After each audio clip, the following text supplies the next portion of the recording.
नमस्कार दोस्तों, मैं अजय कुमार वर्मा आपका अपने YouTube channel my target education 2.0 में स्वागत करता हूं। दोस्तों, आज हम बात करेंगे क्लास 12th के हिस्ट्री के चैप्टर फर्स्ट की, जिसका नाम है ईंटें मनके तथा अस्थियां या फिर हड़प्पा सभ्यता। यह इस चैप्टर का सेकंड पार्ट है। इससे पहले मैंने फर्स्ट पार्ट बनाया है। जिन्होंने उस पार्ट को नहीं देखा है उसको देख लें, उसका लिंक आपको डिस्क्रिप्शन में मिल जाएगा। दोस्तों, हम अपनी क्लास की शुरुआत करने से पहले यह जान लेते हैं कि हमने इस चैप्टर के फर्स्ट पार्ट में क्या पढ़ा था और इस पार्ट के अंतर्गत हम क्या पढ़ने वाले हैं। तो फर्स्ट पार्ट की अगर हम बात करें तो उसमें हमने देखा था कि हड़प्पा या सिंधु घाटी सभ्यता क्या है। इसके तहत हमने जाना था कि इस सभ्यता का उद्भव तथा विकास कैसे हुआ था। इस सभ्यता के भौगोलिक विस्तार के विषय में हमने बात की थी कि यह सभ्यता विश्व की सभी प्राचीन सभ्यताओं से सबसे बड़ी मानी जाती है और इसका भौगोलिक विस्तार मुख्यतः 3 देशों भारत, पाकिस्तान और अफगानिस्तान में फैला हुआ था। इसके बाद हमने जाना था कि इस सभ्यता को किन किन नामों से जाना जाता है। तो हड़प्पा या सिंधु घाटी सभ्यता को कई नामों से जाना जाता है। फिर हमने बात की थी कि इस सभ्यता का विकास 3 चरणों में हुआ था, जिसे हम आरंभिक हड़प्पा सभ्यता, विकसित हड़प्पा सभ्यता या फिर उत्तर हड़प्पा सभ्यता कहते हैं। फिर हमने इसके कालक्रम की बात की थी कि इस सभ्यता का जो कालक्रम है वो 2600 ईसा पूर्व से लेकर 1900 ईसा पूर्व तक माना जाता है।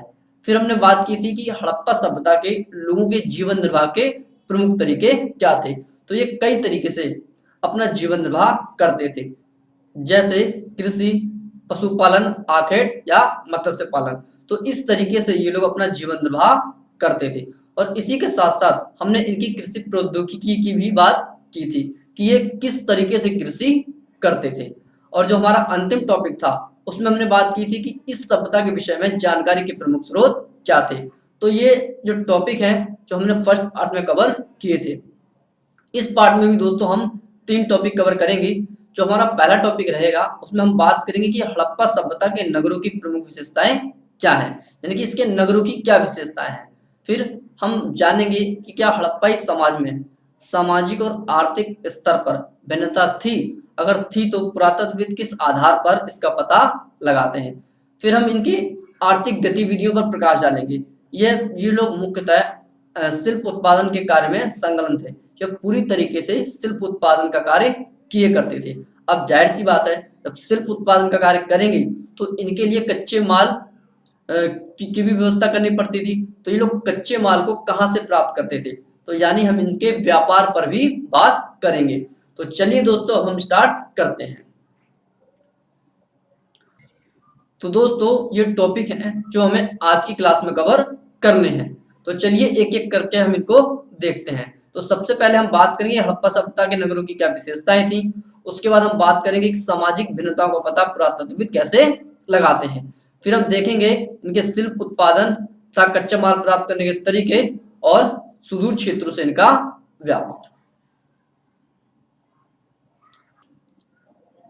दोस्तों, अब हम बात करते हैं अपने पहले टॉपिक की कि हड़प्पा सभ्यता के नगरों की क्या विशेषताएं थी। दोस्तों, इस सभ्यता का सबसे पहले खोजा गया स्थल हड़प्पा था, लेकिन मोहनजोदड़ो इस सभ्यता का सबसे विकसित केंद्र था। तो इसमें हम मोहनजोदड़ो की बात करेंगे। हम देखेंगे कि मोहनजोदड़ो की जो बस्तियां हैं उनको 2 भागों में बांटा गया था। एक है दुर्ग और दूसरा है निचला शहर। अगर दुर्ग की बात करें तो इसे काफी ऊंचाई पर बनाया गया था, जो काफी छोटी बस्ती थी, और इसे कच्ची ईंटों के चबूतरे पर बनाया गया था। कुछ इस तरीके से एक चबूतरा होता था जिस पर इसका निर्माण किया गया था, और इसे चारों तरफ से एक दीवार के माध्यम से घेरा गया था, जो इसे निचले शहर से अलग करती थी। दुर्ग में शासक वर्ग तथा उसका परिवार रहता था। अगर हम निचले शहर की बात करें तो दोस्तों, यह दुर्ग के मुकाबले काफी बड़ी संरचना थी, काफी बड़ी बस्ती थी, लेकिन ये निचले इलाके में बनी हुई थी, और इसको भी कच्ची ईंटों के बने चबूतरे पर बनाया गया था, और इसे भी चारों तरफ से दीवारों से घेरा गया था। दोस्तों, निचले शहर में सामान्य लोग रहा करते थे। अब हम एक बार दुर्ग और निचले शहर को देखते हैं। अगर दुर्ग की बात करें तो यह पश्चिमी भाग में स्थित था। वहीं जो निचला शहर है वो पूर्वी भाग में स्थित था। दुर्ग को काफी ऊंचाई पर बनाया गया था, लेकिन निचले शहर को निचले इलाके में बनाया गया था। यह आकार में छोटा था और यह आकार में काफी बड़ा था। और दोस्तों, दुर्ग को कच्ची ईंटों के चबूतरों पर बनाया गया था और निचले इलाके को भी कच्ची ईंटों के चबूतरों पर बनाया गया था।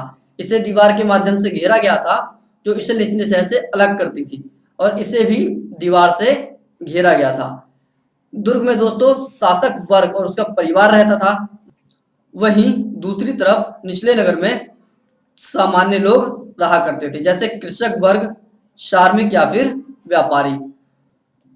और इसी के साथ साथ दोस्तों, मोहनजोदड़ो के दुर्ग से कुछ विशिष्ट संरचनाएं मिली हैं, जैसे महान स्नानागार जो एक तरीके का जलाशय है, और माल गोदाम या भंडार गृह जहां पर अनाजों या फिर कुछ वस्तुओं को रखा जाता था। ये हड़प्पा, मोहनजोदड़ो और लोथल जैसे स्थलों से मिला है। और कुछ अन्य स्थलों जैसे कालीबंगन या लोथल से हमें अग्निकुंड या वेदियां मिली हैं, जिसमें ये लोग यज्ञ अनुष्ठान करते थे। दोस्तों, यहाँ मैपिंग के माध्यम से ही मैंने समझाया है। अगर मोहनजोदड़ो की बात करें तो यहाँ से हमें विशाल स्नानागार मिला है, हड़प्पा से माल गोदाम मिला है, कालीबंगन और लोथल से हमें अग्निकुंड या वेदियां मिली हैं। और दोस्तों, जो मोहनजोदड़ो का जो निचला शहर है वो आवासीय भवनों के उदाहरण प्रस्तुत करता है, यानी कि मोहनजोदड़ो के निचले शहर में सामान्य लोग रहते थे। अब दोस्तों, हम मोहनजोदड़ो से मिले विशाल स्नानागार की बात करते हैं। दोस्तों, यह मोहनजोदड़ो के दुर्ग से मिला एक महान स्नानागार है। इस जलाशय का प्रयोग वे लोग विशिष्ट अवसरों पर स्नान के लिए करते थे। यह आंगन में बनी एक आयताकार संरचना है, जो चारों तरफ से गलियारे से घिरी हुई है। ये देखो दोस्तों, इसके चारों तरफ गलियारा बना हुआ है ये, और इसके बीचों बीच यह संरचना स्थित है। इसमें नीचे उतरने के लिए इसके उत्तर और दक्षिण में सीढ़ियां बनी हुई थी, और उसके चारों तरफ के कमरे बने हुए थे कुछ इस तरीके से। ये कमरे हैं, और इन कमरों में से एक में एक बड़ा कुआं होता था, जिसे भरने के लिए इस तालाब से पानी लिया जाता था। तो इनमें से एक में कुआं होता होगा, तो उसी कुएं से इस जलाशय को भरा जाता था। और इस जलाशय के एक तरफ शायद एक नाला भी होता था, जिसे उपयोग के बाद इस जलाशय को खाली कर दिया जाता था। दोस्तों, यह मोहनजोदड़ो से मिली एक विशिष्ट संरचना है। अब हम इसके विषय में थोड़ा देखते हैं। यह आंगन में बना एक आयताकार जलाशय है, जो चारों तरफ से गलियारे से घिरा हुआ है। इसे बनाने के लिए ईंट और प्लास्टर का प्रयोग किया गया था। इसके ऊपर चारकोल की परत भी चढ़ाई गई थी, जिससे पानी का रिसाव ना हो सके। और इसके उत्तर और दक्षिण में उतरने के लिए सीढ़ियां भी बनी हुई थी, जैसा कि हमने देखा। और इसके चारों तरफ कमरे बनाए गए थे, जिनमें से एक में एक बड़ा कुआं था, और इस तालाब को भरने के लिए पानी इसी कुएं से लिया जाता था। और जलाशय से पानी एक बड़े नाले में बहा दिया जाता था। इसका प्रयोग हड़प्पा वासियों ने किस लिए किया था? तो विशिष्ट प्रकार के स्नान के लिए।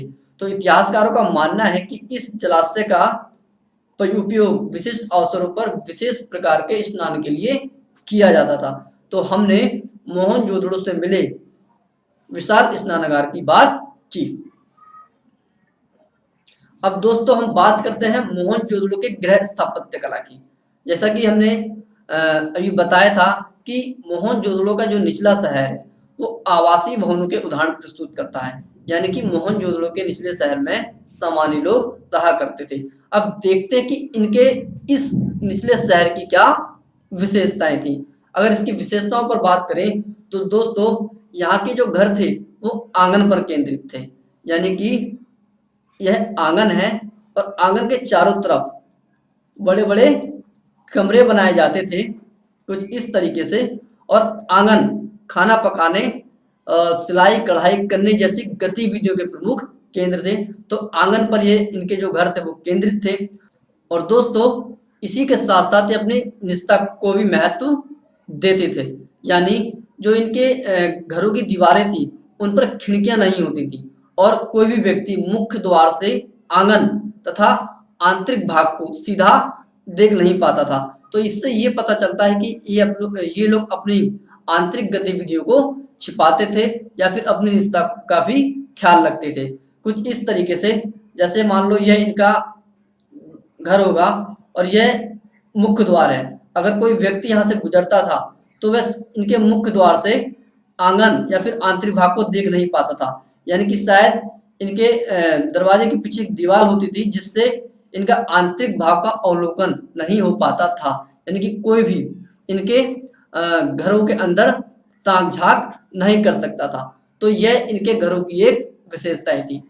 और दोस्तों, मोहनजोदड़ो के प्रत्येक घरों में स्नान घर बने हुए थे और यहाँ से हमें बहुमंजिली इमारतों के संकेत भी मिले हैं।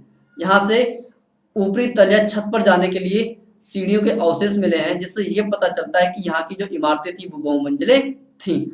और मोहनजोदड़ो के कई घरों में कुएं भी बनाए गए थे जो ऐसे कमरों में स्थित थे जहां से बाहर से आया जा सकता था और इनका प्रयोग राहगीर करते थे।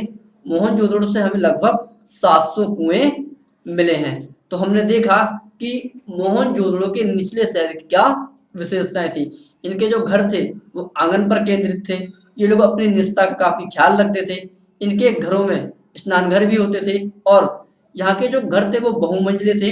इसी के साथ साथ इनके घरों में हमें कुओं के प्रमाण भी मिलते हैं। तो ये मोहनजोदड़ो के निचले शहर की विशेषताएं थी। अब दोस्तों हम बात करते हैं कि इनकी सड़कें और गलियां कैसी थी। अगर हम इनके सड़कों और गलियों की बात करें तो इन्हें ग्रिड पद्धति या जालीय पैटर्न के आधार पर बनाया गया था और यहाँ की सड़कें और गलियां एक दूसरे को समकोण पर काटती थी। कुछ इस तरीके से, जैसे दोस्तों ये है इनकी मुख्य सड़क और ये इनकी गलियां होती थी। ये इनकी गलियां होती थी जो एक दूसरे को समकोण पर, यहाँ ये समकोण पर काट रही हैं। यहाँ पर दोस्तों पहले गलियों और सड़कों के साथ साथ नालियों का निर्माण किया जाता था। यानी कि ये नालियां हैं, इन नालियों को बनाया जाता था। फिर उसके अगल बगल आवासों को बनाया जाता था। ये इनके आवास हैं जो ग्रीन कलर में आपको दिख रहे हैं दोस्तों, ये आवास हैं और ये ब्लैक कलर में इनकी नालियां हैं और ये इनकी गली और ये मुख्य सड़क है।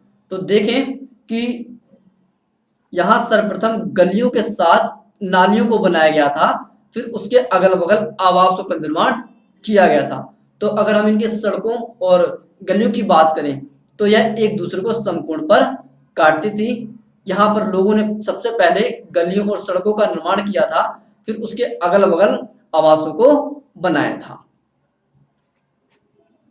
दोस्तों, हड़प्पा सभ्यता या सिंधु घाटी सभ्यता से हमें लगभग समान आकार की ईंटें मिली हैं।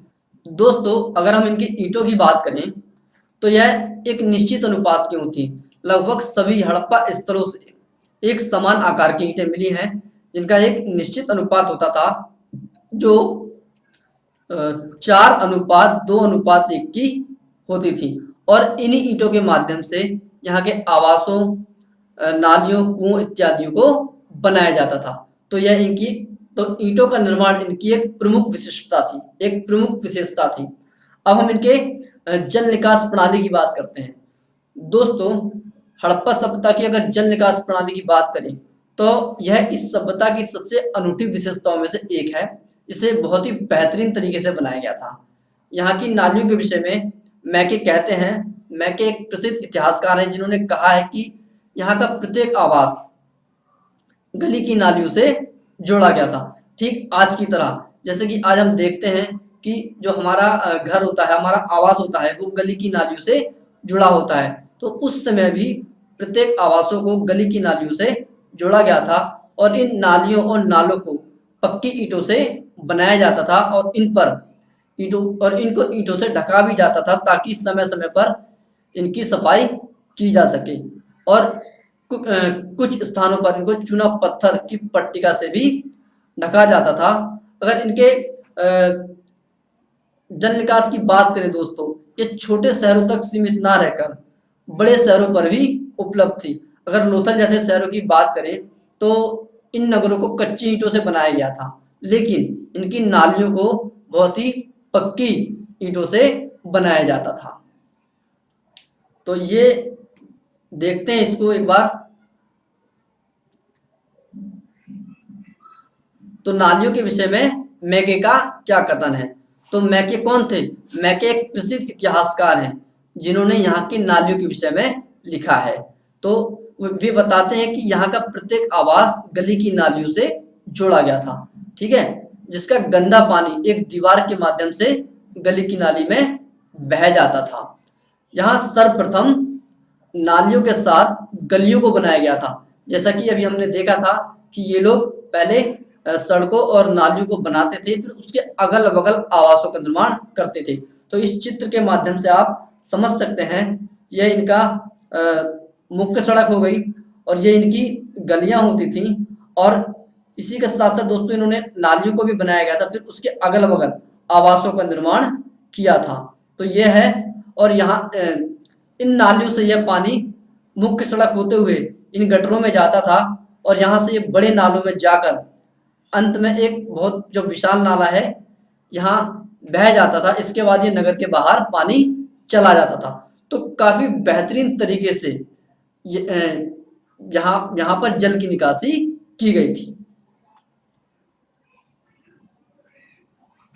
दोस्तों जो यहाँ के मुख्य नाले थे, यानी जो बड़े नाले होते थे, उनको पक्की ईंटों के माध्यम से बनाया जाता था और इन्हें ऐसी ईंटों से ढका जाता था जिसे बाद में सफाई के लिए हटाया जा सके। और कुछ स्थानों को ढकने के लिए इन्होंने चूना पत्थर की पट्टिका का प्रयोग भी किया था। यानी कि कुछ नालियों को ढकने के लिए इन्होंने चूना पत्थर की पट्टिका का प्रयोग भी किया था। और सफाई के लिए जगह जगह हौदियां बनाई गई थी, जिन्हें मैनहोल कहते हैं, ताकि इनकी सफाई की जा सके।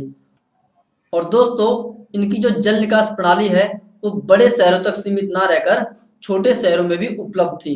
अगर हम लोथल जैसे स्थलों की बात करते हैं तो यह बहुत ही छोटी शहर हुआ करते थे। यहाँ के शहरों को, यहाँ की बस्तियों को तो कच्ची ईंटों से बनाया जाता था, लेकिन इनकी नालियों को पक्की ईंटों से बनाया जाता था। तो देखें कि कितने बेहतरीन तरीके से यहाँ की नालियों को बनाया गया था। यानी अगर हम इनके जल निकास प्रणाली की बात करते हैं दोस्तों, तो ये काफी विकसित थी। तो इसी के साथ साथ दोस्तों हमने इनके नगरों की विशेषताओं को देखा। हमने देखा कि जो यहाँ के नगर थे वो दो भागों में विभाजित थे। इसे पुरातत्वविदों ने दुर्ग और निचला शहर कहा है। अब इन दोनों ही नगरों की अपनी अलग अलग विशेषताएं थी। फिर हमने मोहनजोदड़ो से मिले विशाल स्नानागार की बात की, जो आंगन में बना एक आयताकार जलाशय है। इस जलाशय का प्रयोग ये लोग विशेष अवसरों पर स्नान के लिए करते थे। फिर हमने मोहनजोदड़ो के निचले शहर की बात की कि मोहनजोदड़ो के निचले शहर की क्या विशेषताएं थी।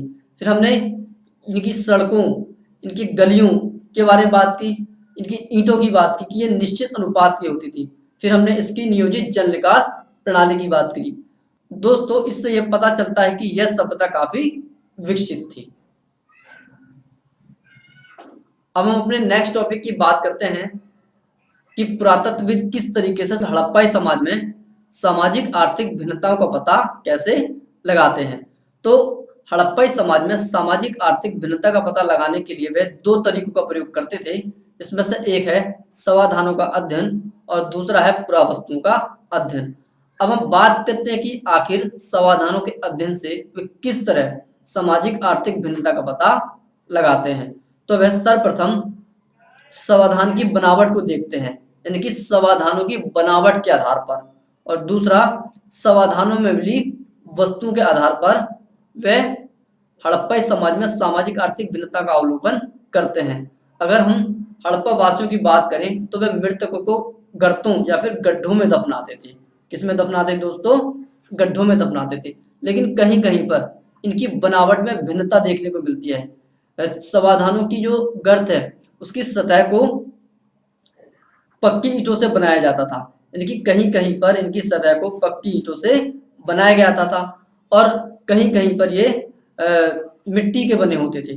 तो इससे ये पता चलता है कि जिस समाधान की सतह को पक्की ईंटों से बनाया जाता था वहां विशिष्ट वर्ग के लोगों को दफनाया जाता था, और जिनमें जो समाधान मिट्टी के बने होते थे, यानी कि जो मिट्टी के जो गड्ढे होते थे, वहाँ गरीब लोगों को दफनाया जाता था, जो कहीं न कहीं समाज में सामाजिक आर्थिक भिन्नता का संकेत देती है। दोस्तों, अब बात करते हैं कि समाधानों में मिली वस्तुओं के आधार पर वे किस तरीके से पता लगाते थे। दोस्तों, पुरातत्वविदों को हड़प्पाई समाधानों से कई प्रकार की वस्तुएं मिली हैं। कुछ तो साधारण वस्तुएं होती थी, जैसे मृदभांड या मिट्टी के बर्तन, और कुछ विशिष्ट वस्तुएं होती थी, जैसे आभूषण वगैरह। तो जिन समाधानों में हमें मृदभांड या साधारण वस्तुएं मिलती थी, वो शायद गरीब लोगों की होती होंगी, और जिन समाधानों से हमें कुछ बड़े या फिर कीमती वस्तुएं मिलती थी, जिन समाधान और जिन समाधानों से हमें कीमती वस्तुएं मिलती थी, वह अमीर लोगों की समाधान होती थी। तो इस तरीके से दोस्तों, पुरातत्वविद समाधानों के अध्ययन से हड़प्पा समाज में सामाजिक आर्थिक भिन्नता का पता लगाते हैं। ठीक है, अब हम बात करते हैं दोस्तों कि पुरावस्तुओं के अध्ययन से किस तरह हड़प्पा समाज में सामाजिक आर्थिक भिन्नता का पता लगाते हैं। तो पुरावस्तुओं को इतिहासकार दो भागों में बांटते हैं।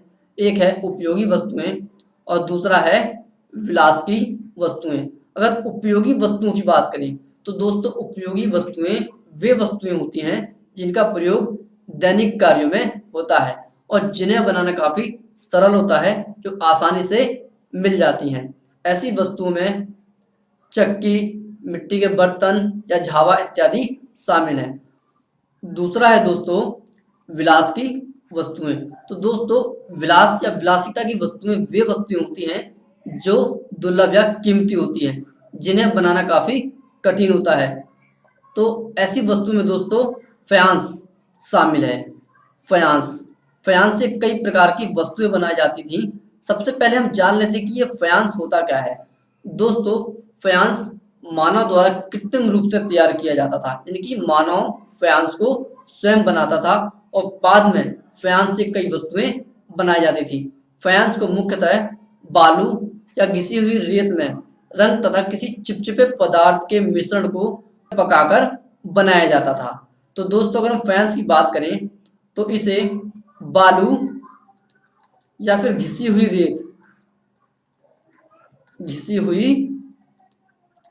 रेत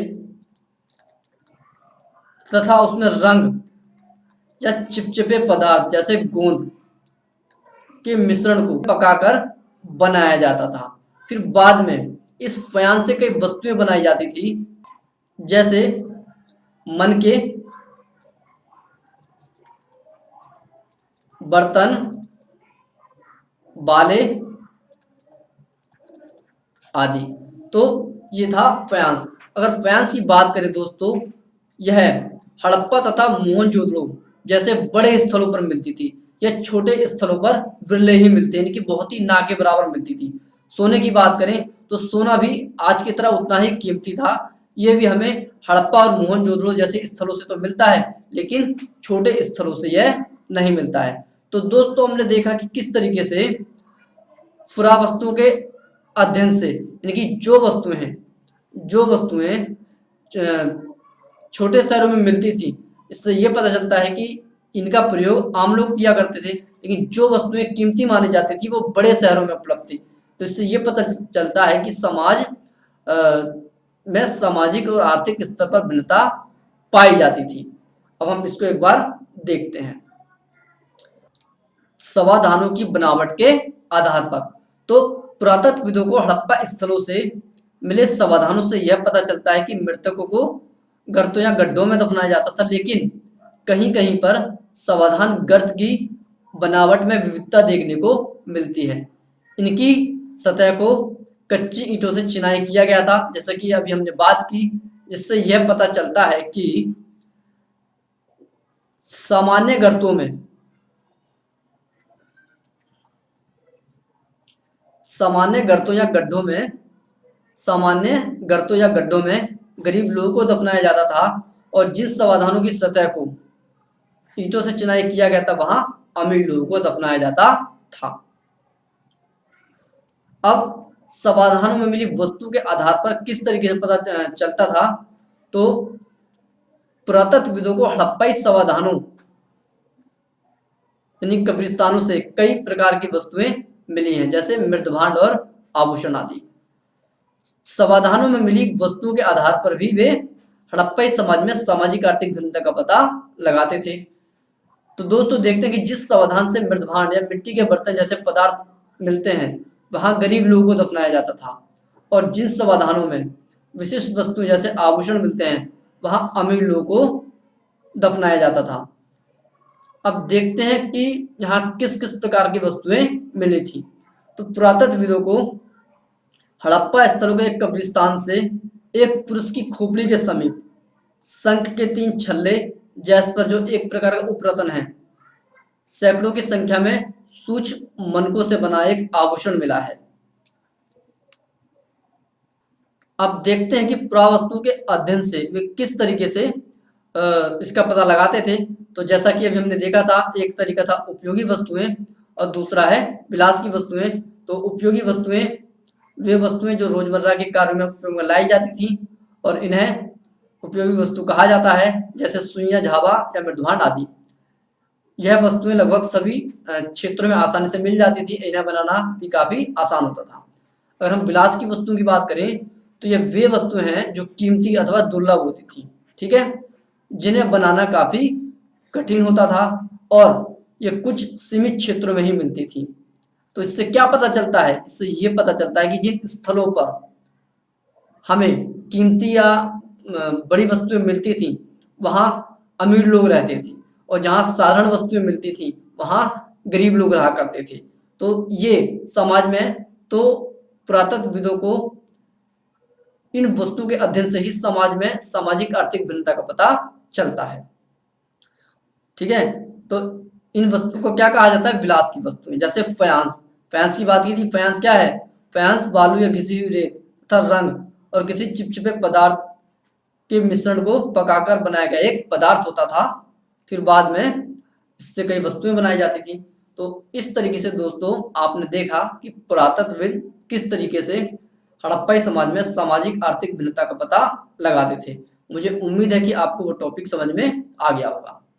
अब हम बात करते हैं हड़प्पा वासियों के शिल्प उत्पादन की, इनके शिल्प उत्पादन की, और ये देखेंगे कि लोग कच्चे माल की प्राप्ति कैसे करते थे और इनका व्यापार कैसे होता था। दोस्तों अगर हम शिल्प उत्पादन की बात करें तो चनुदड़ो इसका प्रमुख केंद्र था। अगर चनुदड़ो की बात करें तो यह मोहनजोदड़ो की तुलना में बहुत ही छोटी बस्ती थी। मोहनजोदड़ो की बात करें तो यह लगभग 125 हेक्टेयर क्षेत्र में फैली हुई थी। वहीं चनुदड़ो जो 7 हेक्टेयर क्षेत्र में फैली हुई थी। अगर मान लो ये हमारा मोहनजोदड़ो है जो काफी बड़े क्षेत्र में था, तो वहीं चनुदड़ो बहुत ही छोटे क्षेत्र में फैली थी, जो पूरी तरीके से शिल्प उत्पादन के कार्य में संलग्न था। तो दोस्तों इस तथ्य को याद रखना कि चनुदड़ो शिल्प उत्पादन का प्रमुख केंद्र था। दोस्तों अब हम देखते हैं कि शिल्प उत्पादन में किन किन कार्यों को शामिल किया जाता था। जैसे मनके बनाना, शंख की कटाई, धातु कर्म यानी कि धातुओं से भी कुछ वस्तु ये लोग बनाते थे, मोहर निर्माण यानी कि मोहरों का निर्माण, बाट बनाना, ये सभी काम शिल्प उत्पादन के कार्य में आते थे। अब बात करते हैं कि मनके बनाने के लिए वे किन किन पदार्थों का प्रयोग करते थे। तो मनके बनाने के लिए वे कई पदार्थों का प्रयोग करते थे, जैसे पत्थर, धातु या अन्य पदार्थ। अगर पत्थरों की बात करें दोस्तों तो पत्थरों में याद रखना कार्नेलियन जो एक सुंदर लाल रंग का पत्थर था, जैस्पर, स्फटिक, क्वार्टज, सेलखड़ी जो एक मुलायम पत्थर है। तो इन पत्थरों का प्रयोग वे मनके बनाने में करते थे। धातु की बात करें तो तांबा, कांसा, सोने जैसी धातुओं का भी लोग प्रयोग करते थे। अन्य पदार्थ जैसे शंख, फयांस, अभी हमने देखा था कि फयांस क्या होता है, और पक्की मिट्टी का भी प्रयोग वे मनके बनाने में करते थे। तो हमने देखा कि शिल्प उत्पादन के कार्य में मनके बनाना, शंख की कटाई, धातु निर्माण या फिर मोहर या बाट बनाना शामिल था, और मनके बनाने के लिए वे पत्थरों का, धातु का और शंख, फयांस तथा पक्की मिट्टी जैसे पदार्थों का प्रयोग करते थे। अब मनकों के निर्माण में किन आधारों पर भिन्नता पाई जाती थी। ठीक है, तो कैसे? तो दोस्तों मनकों के निर्माण में दो आधारों पर भिन्नता पाई जाती थी। इनमें एक है प्रयुक्त पदार्थों के आधार पर और दूसरा है तकनीक के आधार पर। अगर प्रयुक्त पदार्थ की बात करें कि मनुष्य के बनाने में जो पदार्थ प्रयोग में लाए जाते थे उनमें भी भिन्नता पाई जाती थी। जैसे कुछ मनके पत्थरों से बनाए जाते थे, कुछ धातु से बनाए जाते थे, कुछ मिट्टी वगैरह से बनाए जाते थे। तो कुछ मनके दो या दो से अधिक पत्थरों को आपस में जोड़कर बनाए जाते थे। ठीक है, और कुछ सोने के ड्रॉप वाले पत्थर के मनके होते थे। तो इस तरीके से प्रयुक्त पदार्थ के आधार पर मनकों में विविधता देखने को मिलती है। अगर बात करें दोस्तों तकनीक के आधार पर, तो जो सेलखड़ी नामक पत्थर है वो काफी मुलायम होता था, जिससे आसानी से मनके बनाए जा सकते थे। वह इसके चूर्ण को सांचे में ढालकर इसका मनचाहा आकार प्राप्त करते थे। वहीं दूसरा कार्निलियन नामक पत्थर है, जिसे जिसे आग में पकाकर पहले इसका पीला रंग प्राप्त किया जाता था, उसके बाद इससे मनके बनाए जाते थे। ठीक है, तो जो कार्निलियन के पत्थर का लाल रंग पीले रंग के कच्चे माल तथा उत्पादन के विभिन्न चरणों में आग में पकाकर तैयार किया जाता था। अब मनकों के निर्माण का अंतिम चरण क्या था?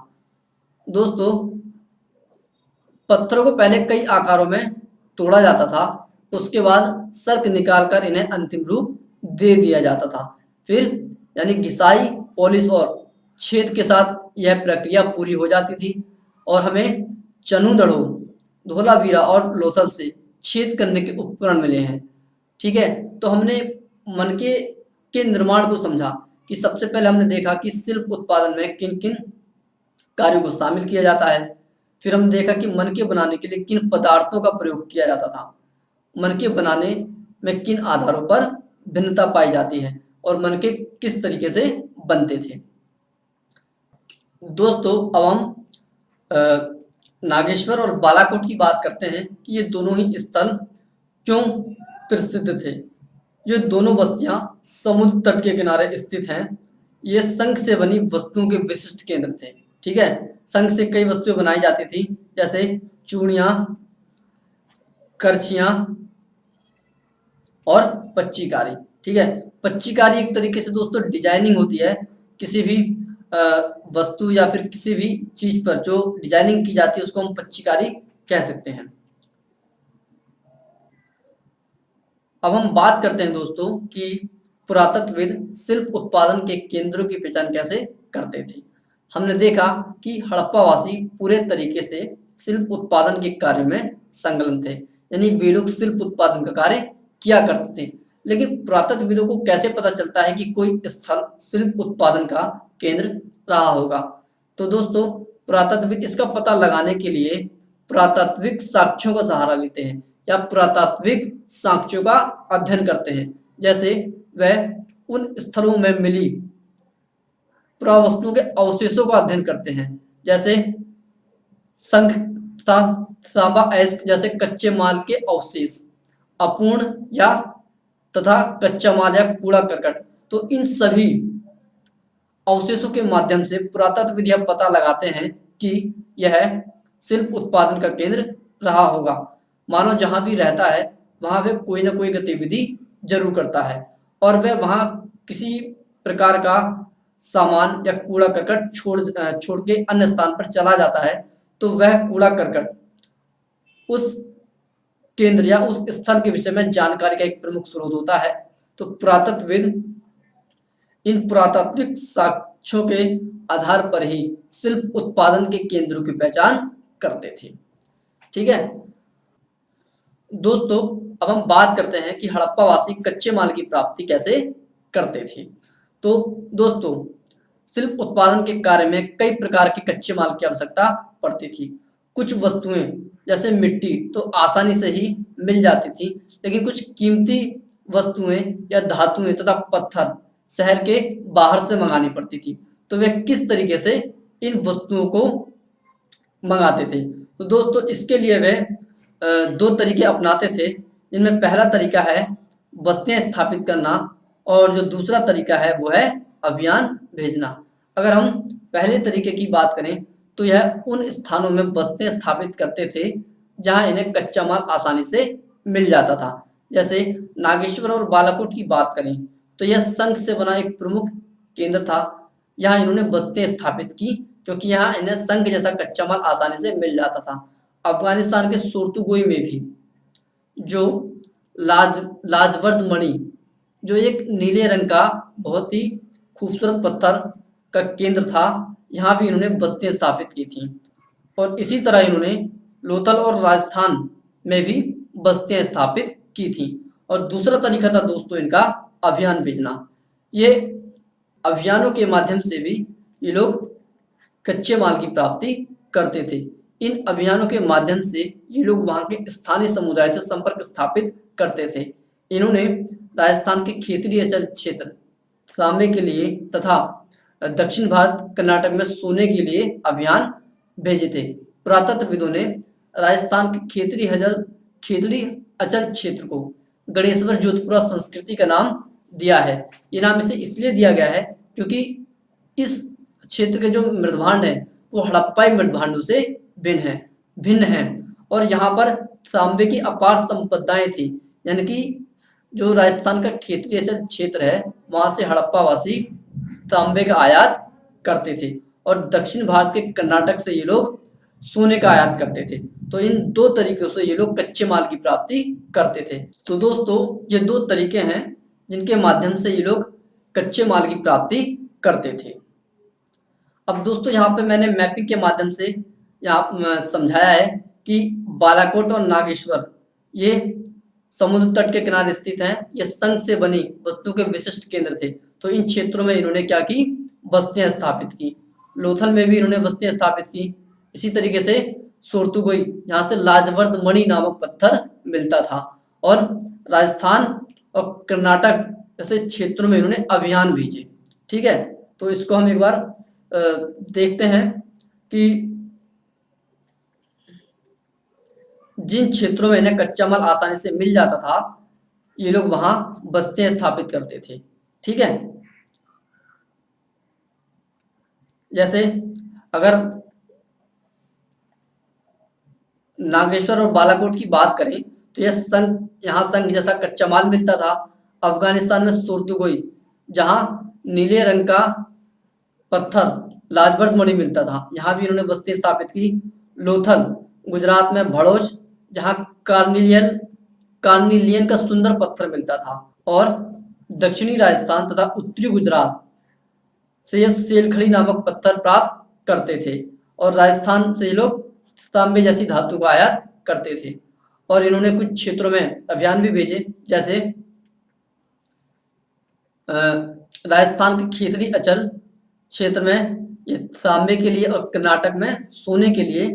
तो जैसे कि मैंने बताया था कि राजस्थान के क्षेत्रीय अचल क्षेत्र को गणेश्वर जोधपुरा संस्कृति कहा जाता था। यहाँ के जो मृदभांड है वो हड़प्पाई मृदभांडों से काफी भिन्न थे और यहाँ तांबे की अपार संपदाएं थी। ये लोग हड़प्पा वासियों को तांबा भेजा करते थे। तो दोस्तों इस तरह से ये लोग कच्चे माल की प्राप्ति करते थे। दोस्तों हड़प्पा वासी सुदूर क्षेत्रों से भी, विशेषकर पश्चिम एशियाई देशों से भी व्यापार करते थे। यहाँ से भी ये कई प्रकार के कच्चे माल की प्राप्ति करते थे। तो हड़प्पा वासियों का व्यापार मुख्यतः 3 देशों ओमान, मेसोपोटामिया और बहरीन द्वीप से होता था। मेसोपोटामिया से कुछ लेख मिले हैं जिनमें मगान, दिलमुन तथा मेलुआ, ये मेसोपोटामिया के लेख हैं, जिससे ये पता चलता है कि इन सभी देशों का आपस में व्यापारिक संबंध स्थापित था। मेसोपोटामिया के लेख मगान को ये लोग ओमान कहते हैं, यानी कि जो ओमान है आज का, ये इसका प्रयोग मगान के लिए होता था। दिलमुन ये बहरीन द्वीप के लिए और मेलुआ का प्रयोग ये लोग हड़प्पाई क्षेत्र के लिए करते थे। जो ये हड़प्पाई क्षेत्र है इसके लिए मेलुआ का प्रयोग करते थे। तो दोस्तों जो हड़प्पा वासियों का व्यापार है वो मगान यानी ओमान, दिलमुन यानी बहरीन द्वीप और मेसोपोटामिया से होता था। यानी कि इन 3 देशों से हड़प्पा वासियों का व्यापार होता था और यह व्यापार समुद्र के माध्यम से होता था। पुरातत्वविदों को ऐसी कई मोहरें मिली हैं जिन पर जहाज और नाव के चित्र मिले हैं। इससे ये पता चलता है कि ये लोग समुद्र माध्यम से व्यापार करते थे। तो देखते हैं कि हम इन स्थलों से क्या-क्या वस्तुएं मिली हैं। अगर दोस्तों ओमान की बात करें तो ओमान से हम लोग तांबे का आयात करते थे। किस चीज़ का आयात करते थे? तांबे का आयात करते थे। इस तांबे तथा हड़प्पाई पुरावस्तु दोनों में ही निकल के अंश पाए गए हैं। किस चीज़ के? निकल के अंश, जो दोनों के साझा उद्भव की बात करते हैं। यानी कि हड़प्पा और ओमान, इन दोनों देशों का व्यापार होता था। और इसी के साथ साथ दोस्तों ओमान से हमें एक हड़प्पाई मर्तबान भी मिला है, जिसके ऊपर काली मिट्टी की मोटी परत चढ़ाई गई थी। ठीक है, इसी तरीके से मेसोपोटामिया से भी हमारा व्यापार होता था। अगर मेसोपोटामिया की बात करें दोस्तों तो मेसोपोटामिया में कुछ प्राचीन लेख पाए गए हैं जिसमें उसके हड़प्पाकालीन सभ्यता के साथ व्यापार संबंधों का पता चलता है।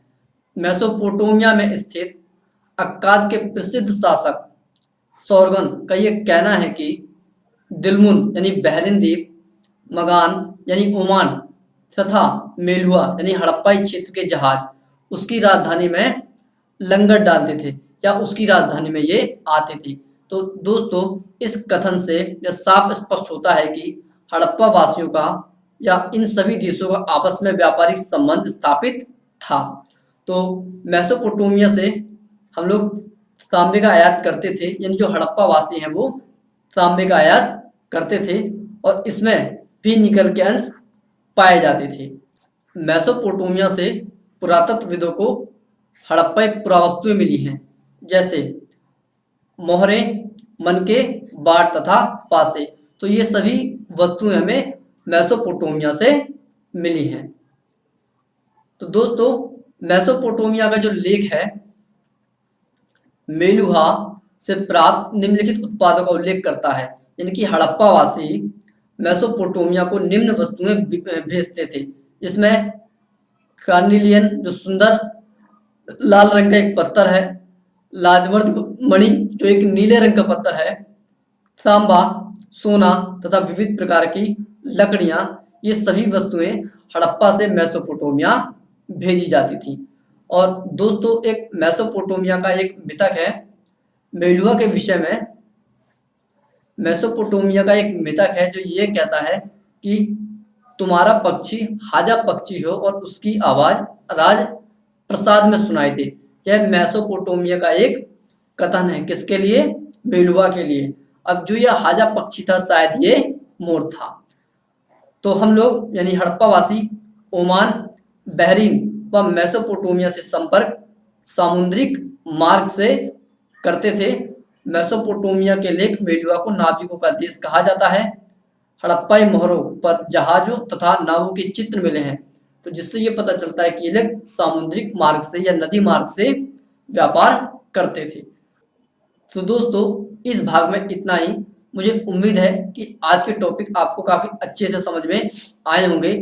तो मिलते हैं हम अपने नेक्स्ट पार्ट में। अगर आपको यह वीडियो पसंद आई हो तो इसको लाइक, सब्सक्राइब और शेयर ज़रूर करें। इसी के साथ साथ दोस्तों अगर आप ज्योग्राफी से संबंधित एनसीईआरटी की वीडियो देखना चाहते हैं तो हमारे दूसरे चैनल माई टारगेट एजुकेशन पर विजिट करें। धन्यवाद दोस्तों।